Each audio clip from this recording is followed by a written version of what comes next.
3 दिसंबर 1971 Pakistan operation Chengiz Khan launch करता है। इंडिया की कई एयरफील्ड्स पर बम गिराए जाते हैं पाकिस्तानी एयरफोर्स की तरफ से। अमृतसर, पठानकोट, जोधपुर, अंबाला, आगरा, श्रीनगर, टोटल में 11 एयरफील्ड्स पर हमला किया जाता है। उस शाम को वजीर आजम इंदिरा गांधी रेडियो पर एक मैसेज जारी करती हैं मुल्क की आवाम के लिए। ये कहती हैं कि इंडिया के खिलाफ एक जंग छेड़ दी गई है। इंडियन एयरफोर्स रिटेलिएट करती है और कुछ इस तरीके से आगाज होता है दोस्तों इंडिया पाकिस्तान 1971 वॉर का। एक ऐसी वॉर जिसके आखिर में एक नया मुल्क बनता है बांग्लादेश। लेकिन क्या वजह थी, आखिर क्यों हुई ये वॉर? क्यों बांग्लादेश आजादी चाहता था पाकिस्तान से, और इंडिया का क्या रोल आता है इस पूरी कहानी में? आइए समझने की कोशिश करते हैं आज के इस वीडियो में। कहानी शुरू करते हैं ब्रिटिश के पहले से। कॉलोनियल टाइम से पहले जो इंडियन सब कॉन्टिनेंट था, यानी आज के दिन का इंडिया, पाकिस्तान, बांग्लादेश, नेपाल, बर्मा और श्रीलंका, इस पूरे एरिया में हजारों छोटे बड़े ऑटोनोमस किंगडम्स हुआ करते थे। राजा महाराजाओं का रूल था, जिनकी अपनी लैंग्वेजेस होती थी, ट्रेडिशन होता था और अपना कल्चर हुआ करता था। जो बंगाल का एरिया होता था, स्पेसिफिकली अगर सिर्फ बंगाल वाले एरिया की बात करें, यानी आज के दिन का बांग्लादेश, वेस्ट बंगाल और उसके आसपास का कुछ एरिया, इस एरिया को करीब 13th सेंचुरी से मोस्टली मुस्लिम राजाओं के जरिए रूल किया गया था। मोहम्मद बख्तियार खिलजी जो फाउंडर थे खिलजी डायनेस्टी के, उन्होंने मुस्लिम रूल को शुरू किया था इस एरिया में। उनका फोकस इसमें बने रहता था कि कैसे वो लोकल कम्युनिटीज को सिस्टम का हिस्सा बना सके। तो मुस्लिम राजाओं के टाइम में भी जो बड़े हाईएस्ट ऑफिस होल्डर्स होते थे, ट्रेडर्स होते थे, म्यूजिशियंस होते थे, वो अलग अलग रिलीजियस बैकग्राउंड्स और ट्रेडिशंस से आते थे।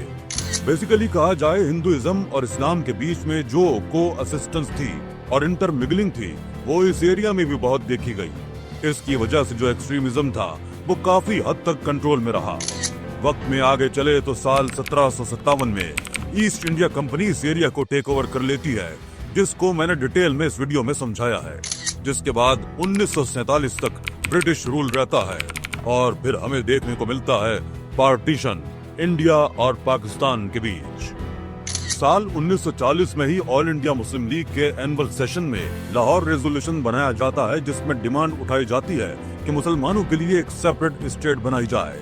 उनका डर यह था कि अगर एक ही मुल्क बना रहेगा तो मुस्लिम्स माइनॉरिटी बन जाएंगे और वो डर में जिएंगे।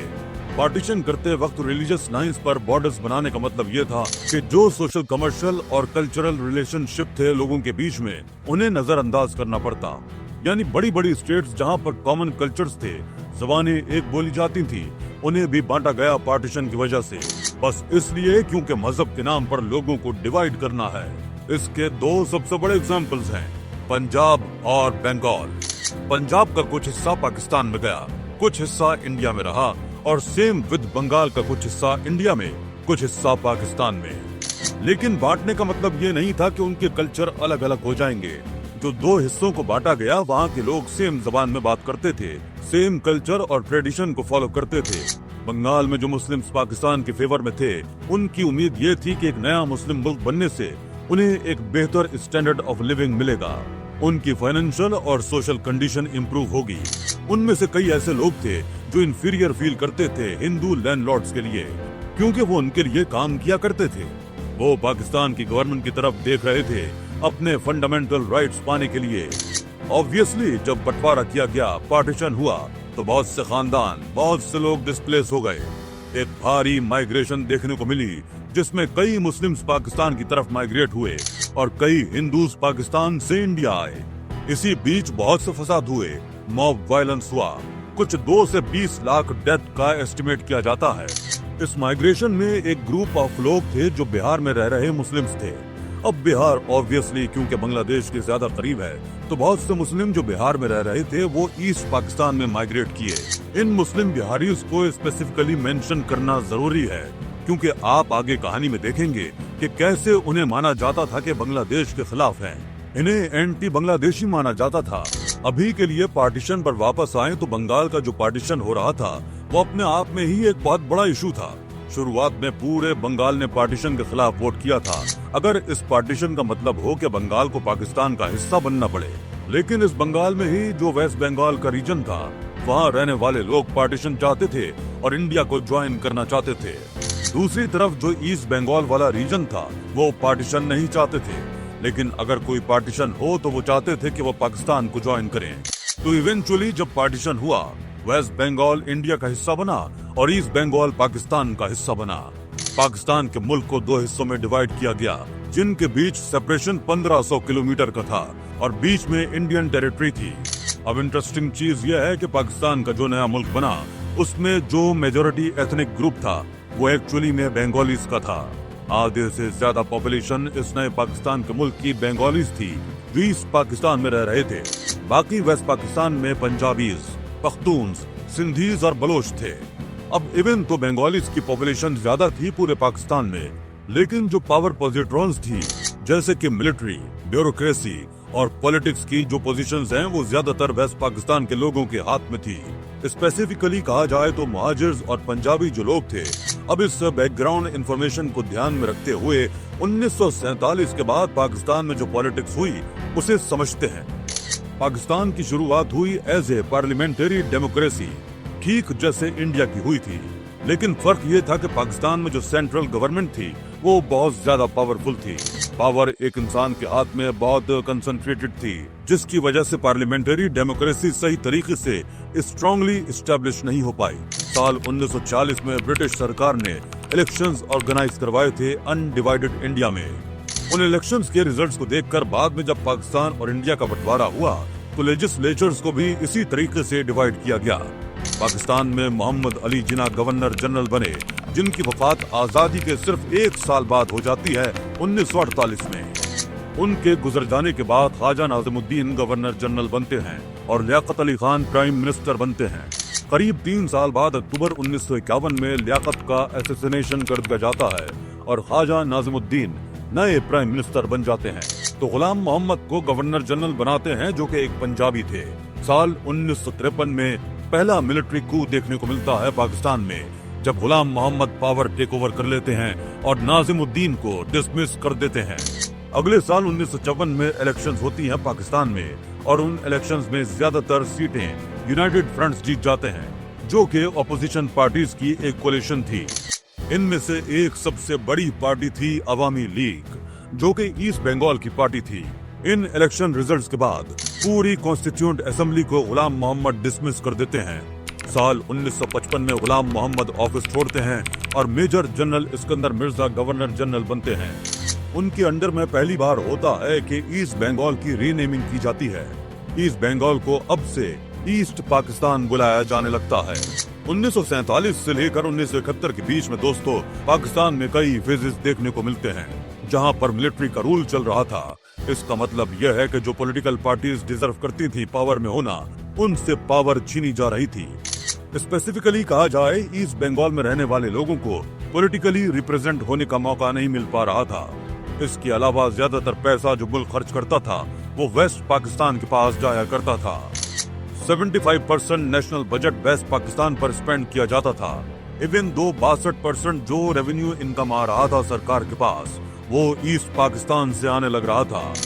जो इकोनॉमिक डेवलपमेंट देखने को मिल रही थी, वो वेस्ट पाकिस्तान में ज्यादा बेहतर तरीके से देखने को मिल रही थी। 1969-70 में जो पर कैपिटा इनकम था वेस्ट पाकिस्तान का, 61% ज्यादा था ईस्ट पाकिस्तान से। 25 गुना ज्यादा मिलिट्री पर्सनल थे वेस्ट पाकिस्तान में। और इस सब के अलावा सबसे बड़ा इशू यहाँ पर था लैंग्वेज को लेकर। जिन्ना और उनके कई एडवाइजर्स मानते थे कि ईस्ट पाकिस्तान और वेस्ट पाकिस्तान का सही मायनों में यूनिफिकेशन तभी हो सकता है जब वो एक जबान बोले, और ये जबान उनकी राय में होनी चाहिए उर्दू। तो वेस्ट पाकिस्तान के रूलर्स के जरिए यहाँ पर उर्दू इम्पोजिशन देखने को मिला कि भाई जबरदस्ती है, हर किसी को उर्दू में ही बात करनी पड़ेगी। ऑफिशियल कामों के लिए आर्मी में हम सिर्फ हर जगह उर्दू में ही बात करेंगे। लेकिन ऑब्वियसली ईस्ट पाकिस्तान में रहने वाले जो लोग थे, वो ईस्ट बंगाली थे, बंगाली जबान बोलते थे। 56% इनफैक्ट पाकिस्तानी बंगाली में ही बात करते थे। उर्दू को लैंग्वेज ऑफ द एलीट माना जाता था। हाई प्रोफाइल लोग हैं, सिर्फ वही उर्दू में बात करते हैं।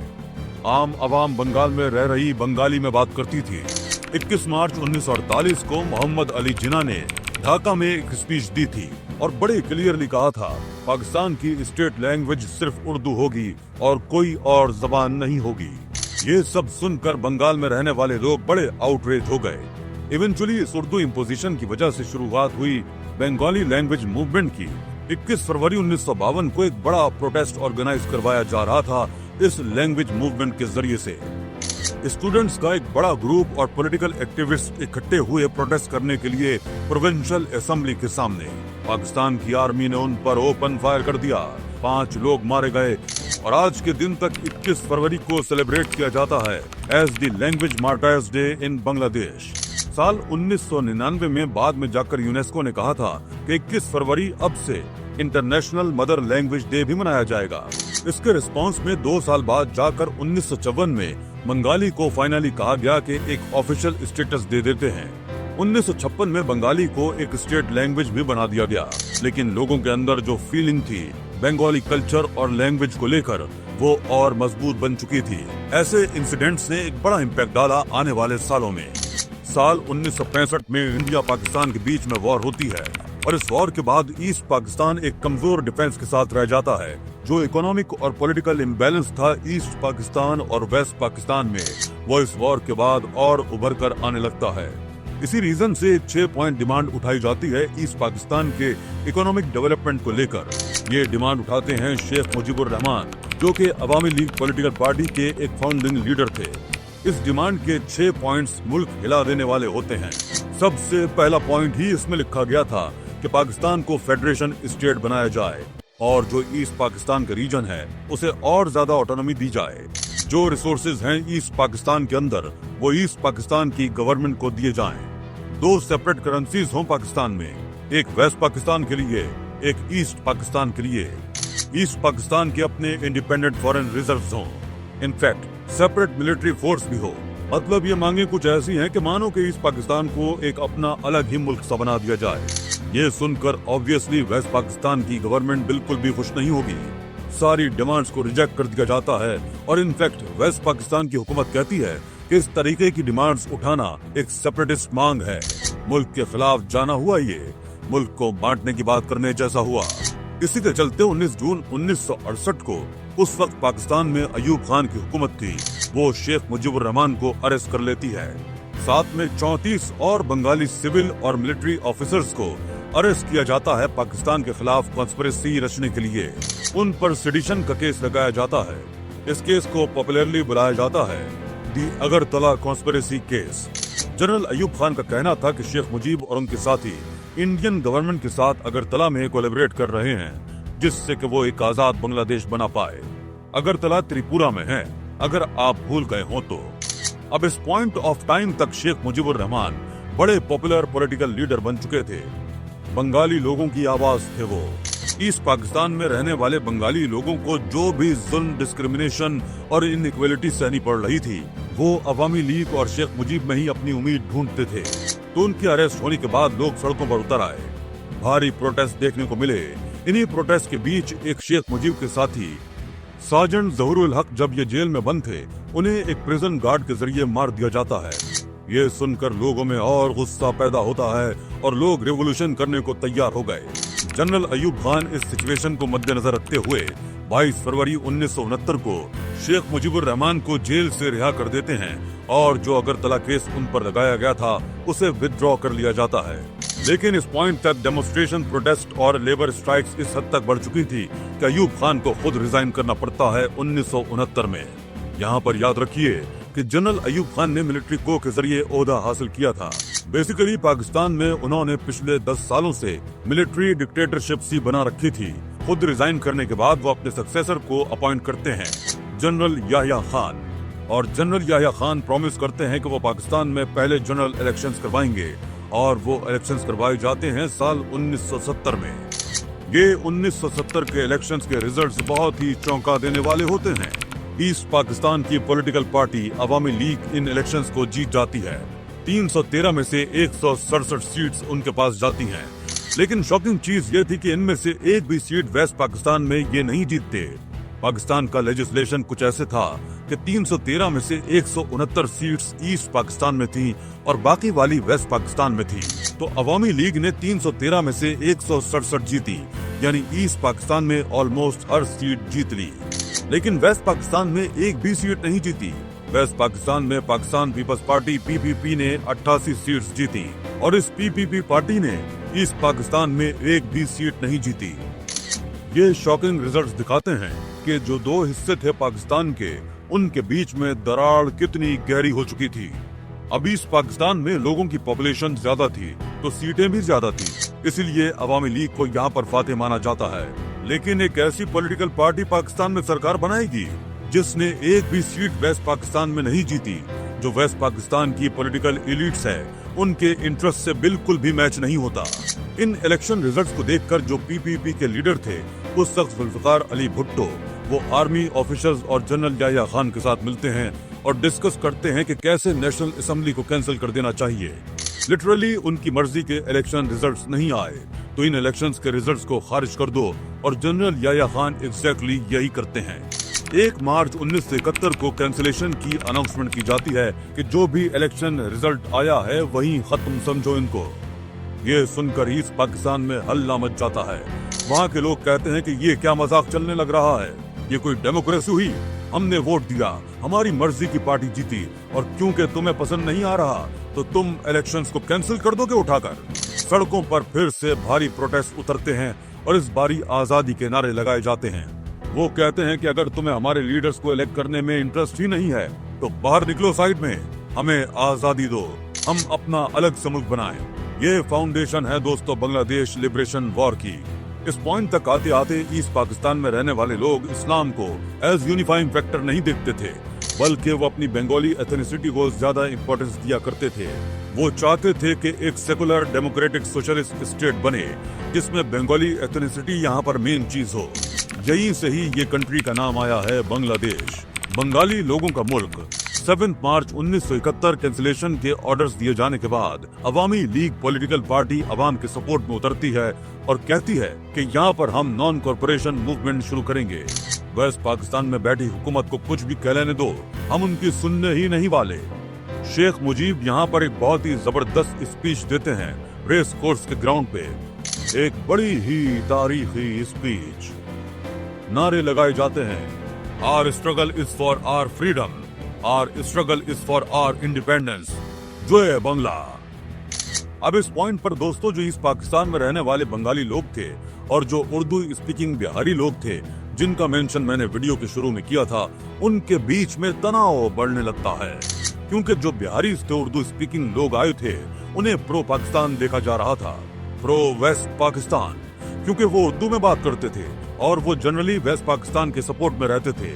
तो कई अटैक्स देखने को मिले प्रोटेस्ट के बीच में बिहारी कम्युनिटीज के अगेंस्ट, और मार्च 1971 में पाकिस्तान की आर्मी इसे एज एन एक्सक्यूज यूज करती है इंटरवीन करने के लिए। पाकिस्तानी आर्मी कुछ प्रो पाकिस्तानी बंगालीज को अपने ऑपरेशंस के लिए रिक्रूट करती है। ये भी एक बड़ी इंटरेस्टिंग चीज है। ऐसा नहीं था कि हर कोई जो इस पाकिस्तान में था वो अपने लिए एक आजाद मुल्क देखना चाहता था। स्पेशली एक पॉलिटिकल पार्टी थी जमात इस्लामी, उसके पॉलिटिकल लीडर्स और सपोर्टर्स एक्चुअली में वेस्ट पाकिस्तान की हुकूमत को सपोर्ट करते थे, तो उन्होंने पाकिस्तान आर्मी के साथ कोलैबोरेट किया। 10 और 13 मार्च के बीच में पाकिस्तान इंटरनेशनल एयरलाइन की सारी इंटरनेशनल फ्लाइट्स को कैंसिल कर दिया जाता है और उन्हें अर्जेंटली कहा जाता है कि वो ढाका में फ्लाई करें। कुछ सरकारी पैसेंजर्स को ले जाकर फ्लाई किया जा रहा है वहाँ पर। कौन है ये लोग? ये हैं पाकिस्तानी सोल्जर्स जिन्होंने सिविलियन ड्रेसेस पहन रखी हैं एक ऑपरेशन चलाने के लिए। मीनवाइल ईस्ट पाकिस्तान में प्रोटेस्टर्स ने अपने आप को ऑर्गेनाइज कर लिया है। जो बंगाली नेशनलिस्ट हैं उन्होंने अपनी खुद की एक आर्मी बना ली है जिसे मुक्ति बाहिनी कहा जा रहा है, मतलब द फोर्स ऑफ इंडिपेंडेंस। मुक्ति बाहिनी गुरिल्ला ऑपरेशन कंडक्ट करती है वेस्ट पाकिस्तान की आर्मी के खिलाफ जो ईस्ट पाकिस्तान में मौजूद है। यहाँ पर इंडियन आर्मी का भी कंट्रीब्यूशन आता है, क्योंकि इंडियन आर्मी मुक्ति बाहिनी की फोर्सेस को ट्रेनिंग प्रोवाइड करती है गुरिल्ला वॉरफेयर में। इसके रिस्पांस में वेस्ट पाकिस्तान एक east Pakistan central peace committee बनाता है, शांति बाहिनी। बड़ा ही आयरॉनिक नाम है, क्योंकि ये शांति बाहिनी ढेर सारे वॉर क्राइम्स करती है, हजारों सिविलियंस को मारा जाता है, औरतों पर जुल्म होते हैं, और स्पेसिफिकली इंटेलेक्चुअल जो लोग हैं उन्हें टारगेट करके मारा जाता है। टीचर्स, स्कॉलर्स और सोशल एक्टिविस्ट, उन्हें बुद्धिजीवी भी बुलाया जाता था। इस पॉइंट ऑफ टाइम तक लॉ एंड ऑर्डर का पूरे तरीके से सत्यानाश हो चुका होता है ईस्ट पाकिस्तान में। बंगालीज ने सारी इंस्ट्रक्शंस फॉलो करनी बंद कर दी हैं जो भी पाकिस्तान से आ रही हैं। 25 मार्च 1971 वेस्ट पाकिस्तान की सरकार एक भयानक जेनोसाइड प्लान करती है, ऑपरेशन सर्च लाइट। इसका ऑब्जेक्टिव होता है कि जो भी पॉपुलर लोग बांग्लादेश की आजादी की मांग कर रहे हैं उन्हें पकड़ पकड़ के मार डालो। 25 मार्च की रात को हजारों पाकिस्तानी आर्मी के ट्रूप्स ढाका में मार्च करते हैं। शेख मुजीबुर रहमान को अरेस्ट कर लिया जाता है और वेस्ट पाकिस्तान ले जाया जाता है। लेकिन इस अरेस्ट से पहले शेख मुजीब ने ईस्ट पाकिस्तान को एक इंडिपेंडेंट कंट्री डिक्लेयर कर दिया था। उन्होंने कहा था कि अब से हम पाकिस्तान का हिस्सा नहीं हैं, अब से हम बांग्लादेश हैं। इस डिक्लेरेशन को एक ट्रांसमीटर के जरिए किया गया था। ट्रांसमिशन को होने में कुछ घंटे का वक्त लगा था तो मिडनाइट क्रॉस हो चुकी थी। इसी रीजन से दोस्तों आज के दिन 26 मार्च को बांग्लादेश का इंडिपेंडेंस डे मनाया जाता है। 27 मार्च 1971 मेजर जियाउर रहमान इस डिक्लेरेशन को पब्लिक के सामने पढ़ते हैं और अनाउंस करते हैं कि बांग्लादेश अब एक आजाद मुल्क है। इसी रात ढाका यूनिवर्सिटी में 2 स्टूडेंट डॉर्मेटरीज पर हमला किया जाता है और एक ही रात के अंदर 7000 स्टूडेंट्स मारे जाते हैं पाकिस्तान की आर्मी के जरिए। इस ऑपरेशन सर्च लाइट में 30,000 से ज्यादा बंगालियों का मैसेकर किया जाता है एक हफ्ते के अंदर। आधे लोग जो ढाका शहर में रह रहे थे वो शहर छोड़कर भाग जाते हैं। सारे फॉरेन जर्नलिस्ट को डिपोर्ट कर दिया जाता है और रेडियो ऑपरेशंस को भी शट डाउन कर दिया जाता है। एक military appointed Pakistani journalist Anthony Mascarenhas United Kingdom भाग जाते हैं और 13 जून 1971 को जो उन्होंने देखा था उसे एक आर्टिकल में पब्लिश करते हैं द संडे टाइम्स में। इस आर्टिकल के जरिए पहली बार बाकी दुनिया को पता चलता है कि यहाँ बांग्लादेश में एक्चुअली में होने क्या लग रहा है। वजीर आजम इंदिरा गांधी खुद इस आर्टिकल को पढ़ती है और इससे मोटिवेट होती है कुछ एक्शन लेने को। इस क्रैकडाउन के बाद अवामी लीग के कई पॉलिटिकल लीडर्स इंडिया भाग गए थे सेफ्टी के लिए। 10 अप्रैल को People's Republic of Bangladesh government form होती है। एग्जाइल में कोलकाता में शेख मुजीबुर रहमान को प्रेसिडेंट डिक्लेयर कर दिया जाता है और तजदीन अहमद को प्राइम मिनिस्टर। इस पूरे कॉन्फ्लिक्ट का एक बहुत बड़ा असर देखने को मिलता है इंडिया पर। 1971 की जो ऑटम थी उस एक सीजन में 10 मिलियन से ज्यादा रेफ्यूजीज बॉर्डर क्रॉस करके इंडिया भागते हैं। वजीर आजम इंदिरा गांधी यहाँ पर सोचती हैं मिलिट्री का इस्तेमाल करके इस वॉर में हिस्सा लेकर इन लोगों को बचाना ज्यादा इकोनॉमिकली फीजिबल होगा as compared to in 10 million refugees की हम मदद करने की कोशिश करें। हमारे पास इतना पैसा नहीं होगा।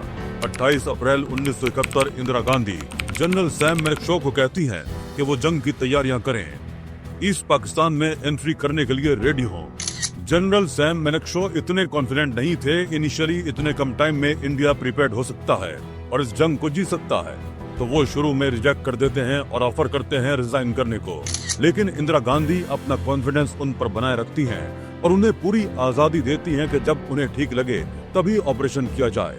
उनके काम की शुरुआत होती है मुक्ति बाहिनी को ट्रेनिंग प्रोवाइड करने से। जुलाई 1971 तक आते आते इंदिरा गांधी ने एक्चुअली में ईस्ट पाकिस्तान को ईस्ट पाकिस्तान बुलाना बंद कर दिया है। अब वो उसे बांग्लादेश करके पुकारती हैं। इस पॉइंट ऑफ टाइम तक अभी भी कोई कॉन्फ्लिक्ट नहीं देखने को मिला इंडिया और पाकिस्तान के बीच में डायरेक्टली। ये सिर्फ 3 दिसंबर 1971 को जाकर ही होता है कि पाकिस्तान ऑपरेशन चंगेज खान लॉन्च करता है और इंडिया के एयरफील्ड पर हमला बोल देता है। पाकिस्तान को डर था कि इंडिया किसी भी वक्त मिलिट्री का इस्तेमाल करके इस वॉर में इंटरफेयर कर सकता है और बांग्लादेश को आजाद करने में मदद कर सकता है। तो वो सोचते हैं कि क्यों ना हम पहले ही इन पर हमला कर दें। लेकिन ऑब्वियसली ये स्ट्रेटेजी किसी काम की नहीं होती क्योंकि इंडिया की जो मिलिट्री स्ट्रेटेजी थी और मिलिट्री पावर थी वो कहीं ज्यादा बेहतर होती है पाकिस्तान के कंपैरिजन में। इंडिया का रिस्पांस था कि वेस्ट पाकिस्तान में एक डिफेंसिव मिलिट्री स्ट्रेटेजी चले और ईस्ट पाकिस्तान में एक कोऑर्डिनेटेड ऑफेंसिव थ्रस्ट हो, यानी सोल्जर्स को ग्राउंड पर भेजा जाए। इंडिया की वॉर में एंट्री करते ही पाकिस्तान यूनाइटेड नेशंस को अपील करता है कि इंडिया को सीज फायर करने के लिए फोर्स किया जाए। यूनाइटेड नेशंस का सिक्योरिटी काउंसिल 4 दिसंबर को असेंबल करता है। बड़ी लंबी चर्चा चलती है। उस वक्त यूएसए पाकिस्तान के फेवर में ज्यादा था और सोवियत यूनियन इंडिया के फेवर में ज्यादा था। तो यूएस, चाइना और यूके एक्चुअली में सपोर्ट करते हैं कि इंडिया इमीडिएटली सीज फायर कर दे और अपने ट्रूप्स को विथड्रॉ कर ले। लेकिन सोवियत यूनियन इस रेजोल्यूशन को वीटो कर देता है दोबारा और बंगालीज के खिलाफ जो एट्रोसिटीज हो रही थी उन्हें ध्यान में रखकर बाद में जाकर यूके और फ्रांस भी वोट करने से एब्सटेन कर देते हैं। 6 दिसंबर 1971 भूटान पहला मुल्क बनता है बांग्लादेश को ऑफिशियली रिकॉग्नाइज करने वाला। इसी दिन इंडिया भी बांग्लादेश को ऑफिशियली रिकॉग्नाइज कर देता है। 12 दिसंबर तक आते आते इंडिया पाकिस्तान के बीच वॉर में पाकिस्तान एक बहुत बड़ी हार को अपने सामने देख रहा है। पाकिस्तान के डिप्टी प्राइम मिनिस्टर और फॉरेन मिनिस्टर जुल्फिकार अली भुट्टो जल्दी से न्यूयॉर्क जाते हैं अमेरिका के साथ डिस्कस करने के लिए इस तरीके से यहाँ पर एक सीज फायर का केस बनाया जा सके। 4 दिन लगते हैं इस प्रपोजल को फाइनलाइज करने में, लेकिन तब तक ईस्ट पाकिस्तान में पाकिस्तान की मिलिट्री ऑलरेडी सरेंडर कर चुकी होती है। ये वॉर खत्म हो जाती है। जुल्फिकार अली भुट्टो फ्रस्ट्रेशन में आकर यूनाइटेड नेशंस में अपनी स्पीच रोककर काउंसिल छोड़कर चले जाते हैं। ये वीडियो उनका आप यहाँ पर भी देख सकते हैं। 16 दिसंबर 1971 इंडियन आर्मी ने ढाका शहर को चारों तरफ से घेर लिया है। 30 मिनट दिए जाते हैं सरेंडर करने के लिए पाकिस्तान की मिलिट्री को। लेफ्टिनेंट जनरल आमिर अब्दुल्ला खान नियाजी बिना किसी रेजिस्टेंस के सरेंडर कर देते हैं। ईस्ट पाकिस्तान में भी बैठी सरकार इमीडिएटली कोलैप्स कर जाती है। इसी दिन 16 दिसंबर को 1971 historic instrument of surrender sign किया जाता है। 93,000 से ज्यादा पाकिस्तानी ट्रूप सरेंडर करते हैं इंडियन फोर्सेस और बांग्लादेश लिबरेशन फोर्सेस के सामने। ये दुनिया का लार्जेस्ट सरेंडर था वर्ल्ड वॉर 2 के बाद से। अगले साल 1972 में एक शिमला एग्रीमेंट साइन की जाती है इंडिया और पाकिस्तान के बीच में। इस एग्रीमेंट के मुताबिक पाकिस्तान रिकॉग्नाइज करता है बांग्लादेश को एज एन इंडिपेंडेंट कंट्री। लेकिन पाकिस्तान को ये करने के लिए बदले में क्या मिलता है? इंडिया प्रॉमिस करता है पाकिस्तान को कि जो 93,000 पाकिस्तान के प्रिजनर्स ऑफ वॉर हैं उन्हें वापस पाकिस्तान रिलीज कर दिया जाएगा 5 महीने के अंदर अंदर। और जो 13,000 स्क्वायर किलोमीटर जमीन पर इंडियन ट्रूप्स ने वेस्ट पाकिस्तान में कब्जा किया था उसे भी इंडिया वापस कर देगा वेस्ट पाकिस्तान को। कुछ इस तरीके से दोस्तों जन्म होता है एक नए मुल्क का, बांग्लादेश। 1972 में पाकिस्तान के जरिए रिकॉग्नाइज किए जाने के बाद 1974 में यूनाइटेड नेशंस भी बांग्लादेश को as an independent country recognise कर लेता है। दूसरी तरफ पाकिस्तान में याह्या खान की डिक्टेटरशिप कोलैप्स कर जाती है और भुट्टो को 20 दिसंबर 1971 को नया प्रेसिडेंट सॉन इन किया जाता है। शिमला एग्रीमेंट के मुताबिक मुजीबुर रहमान को भी जेल से रिलीज किया जाता है। वो ढाका लौटते हैं एक हीरो की तरह। 1973 में जब इलेक्शंस होती हैं बांग्लादेश में, लैंडस्लाइड मेजोरिटी के साथ वो इलेक्शंस जीतते हैं। अवामी लीग उनकी पॉलिटिकल पार्टी पावर में आती है, लेकिन अनफॉर्चुनेटली कहानी में यहाँ इतनी कोई हैप्पी एंडिंग नहीं है इस पॉइंट ऑफ टाइम पर। क्योंकि बात क्या है दोस्तों, जिस प्रॉब्लम से पाकिस्तान सफर कर रहा था, कॉन्स्टेंटली मिलिट्री डिक्टेटरशिप्स, इसी प्रॉब्लम से कुछ हद तक बांग्लादेश भी अब सफर करने लगता है। मुजीबुर रहमान एक सेकुलर आदमी थे जिन्होंने जमात इस्लामी पर बैन लगा दिया था। उन्होंने सारी पॉलिटिकल पार्टीज पर बैन कर दिया जो मजहब के बेस पर बनी थी पावर लेने के बाद। लेकिन 15 अगस्त 1975 को शेख मुजीबुर रहमान को असैसिनेट कर दिया जाता है उनके पूरे खानदान के साथ। सिर्फ उनकी 2 बेटियां जिंदा बचती हैं जो उस वक्त जर्मनी में थी।